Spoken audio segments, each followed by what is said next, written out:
আমরা সবাই জীবনে ভালো কিছু চাই, শান্তি, নিরাপত্তা, সুখ।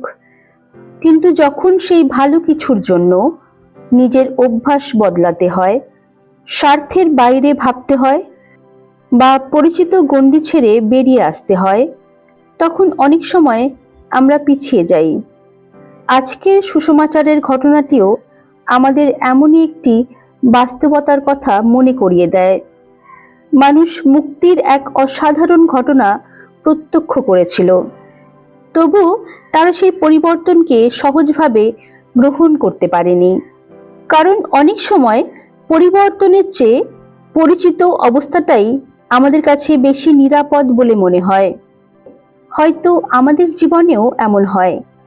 নতুন কোনো সুযোগ, একটি সঠিক সিদ্ধান্ত কিংবা অন্যের মঙ্গল, সবকিছু বুঝেও আমরা কখনো কখনো ভয়, দ্বিধা বা নিজের স্বার্থের কারণে এগিয়ে যেতে পারি না। তাই আজ একটু থেমে নিজেকে প্রশ্ন করা যাক, আমি কি শুধু নিজের স্বাচ্ছন্দ্যকেই আঁকড়ে ধরে আছি, নাকি সাহসের সঙ্গে নতুন ও ইতিবাচক পরিবর্তনকে গ্রহণ করতে প্রস্তুত?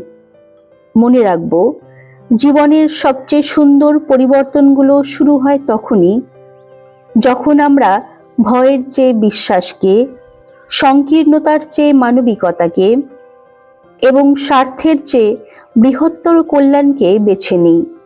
আপনার আজকের দিনটি হোক সাহস, সহমর্মিতা এবং ইতিবাচক সিদ্ধান্তে ভরপুর।